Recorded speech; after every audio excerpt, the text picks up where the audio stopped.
Hey YouTube, what is up? TrollErgoSum here with a very late video for a full guide of the latest Path of Walking Simulator build. I'm really sorry for how long it took to get this video out to you guys. I've had some personal and health issues that came up over the past few weeks. Everything is okay, there's nothing to worry about, but they did really get in my way and very negatively impact my ability to run this channel. So again, my apologies for that. If you are still looking to run this build, thank you for your patience. What I have for you here today is I have a Path of Building file. I'm going to go over it briefly here. You can download it in the description. I'm on the passive tree right now. I have a full tree of what you should expect at level 90.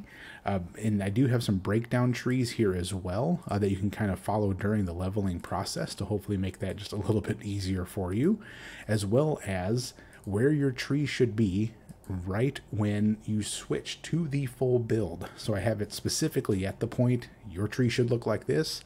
Get the gear, swap over, you're good to go, you're done, level, have fun.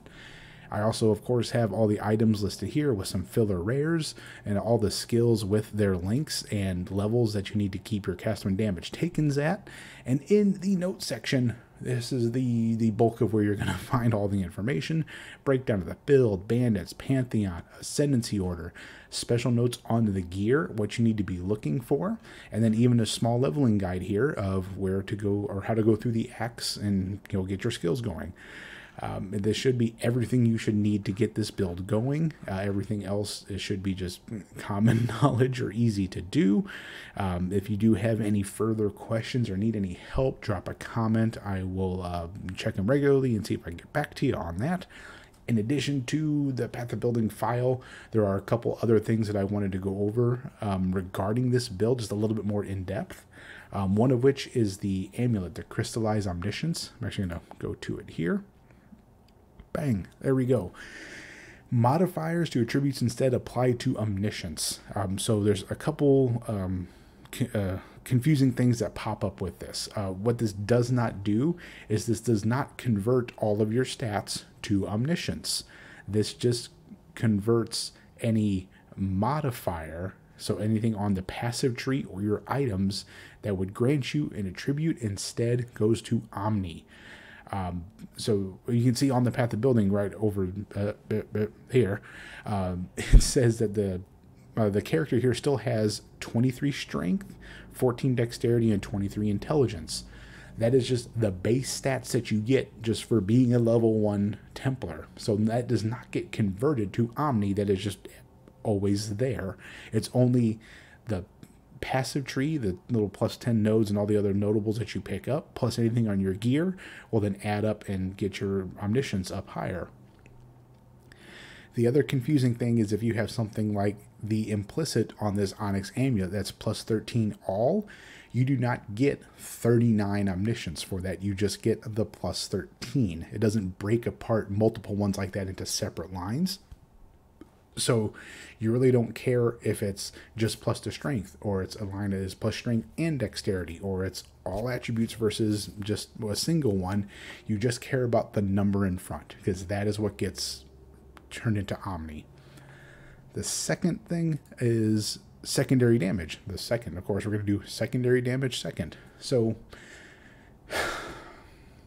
I think the best way to explain this is everyone is familiar with the fact that the game has tags. If you look at a skill gem, it has a bunch of different tags on it. I'm actually not sure. Does it have this in Path of Building?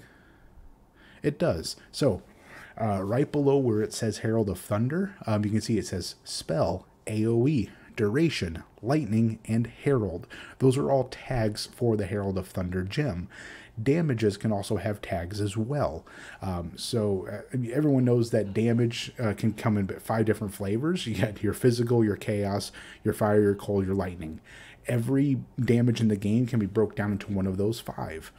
Another way that damage gets broken apart is it attack damage or is it spell damage? With the caveat that let's only talk about hit damage from here on out. We're not going to be talking about damage over time just for simplification. But then when you have this hit damage that is broken into attack damage and spell damage, what happens when you have a source of damage that does not fall into either one of those categories. That is what the game considers secondary damage. Herald of Thunder's Lightning Bolt is an example of one of these sources of secondary damage. It is not an attack. It is not a spell. Why that matters is so much of the way that you can scale damage in the game is modifiers to attack damage or to spell damage specifically. So even though Herald of Thunder is a spell, if you get a mod on an item that is 50% increased spell damage, it is not going to do anything for Herald of Thunder because the Lightning Bolt is not spell damage, it's secondary damage.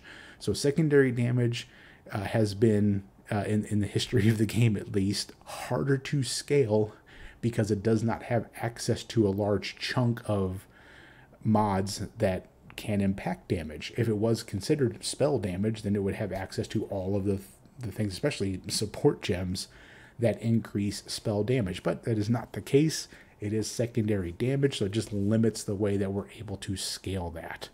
I think that should be everything that you would need to know. Again, the comments are there if you need them. Before I sign off, I just wanted to talk very briefly about the Gauntlet event that is coming up. I actually highly encourage everyone, if you have the time, I believe it starts next weekend and runs through the following weekend. It's a 10-day event, to give it a shot. I think a lot of people are turned off by the idea of a hardcore league, especially in Path of Exile, and I can understand that sentiment. But when it comes to something like the Gauntlet, it's because it's only a 10-day event. The character's going away anyway after the event is gone, that it doesn't hurt so much as if you were playing in a full hardcore 3-month league. That if you're putting weeks into a character and your game crashes and you lose it, yeah, I understand how that hurts, and I understand how that can turn someone off of hardcore play. And I mean, I am a softcore meme build Andy, and I love playing in the Gauntlet every league. It strips away the whole currency hoarding acquisition facade of the game and strips it down to more of the game's roots. And I guess the best way I can describe it is, or what I can ask you is, when's the last time you played Path of Exile and you actually felt accomplished by beating Brutus? I mean, honestly, think about it. When's the last time that you beat Brutus and were like, holy shit, I beat Brutus? The Gauntlet is an opportunity to get that feeling back because it's hard. So the first couple acts are very, very difficult. I think in a couple gauntlets ago, I threw 20-something characters at Brutus before I finally got past him. And with the new fresh buffs to Act 2 monsters, it's Act 1 and 2 are going to be tough. If you can get through them, then getting through the rest of the acts is probably not going to be nearly as difficult. But I just encourage everyone to give it a try and just to see and try to make it a learning experience and have fun with it. I am not affiliated with the Gauntlet in any way. I thought about throwing in a bounty for this one coming around, but I don't have anything on my mind of what to do. But yeah, I would say if the Gauntlet, it's free to enter. If I should kind of back up a little bit. If you're new and you don't know what the Gauntlet is, this is your first time. It is a free event. It'll show up on the character creation page, where you can just select the event. It's one of the content creators, one of the biggest ones, Aziz, puts this on, and it is a solo self-found hardcore league that has some very nasty global mods on it. I think this time it's monster damage, a 40% monster turbo, increased area of effect, and extra projectiles.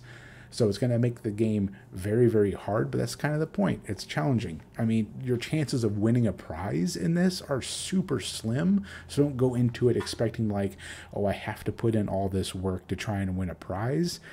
No, just see it as a challenge and a way to breathe fresh new life into the game. And again, just make it a goal to see if you can beat Brutus. You'll feel good about it. And if you make it past him, well, just see how far you can go. And I know it's not going to be for everybody, but I just, I see a lot of people down talking the gauntlet, and I don't think it deserves it. I think it's a very, very fun event, and I highly encourage people to try. But for now, I guess that's it.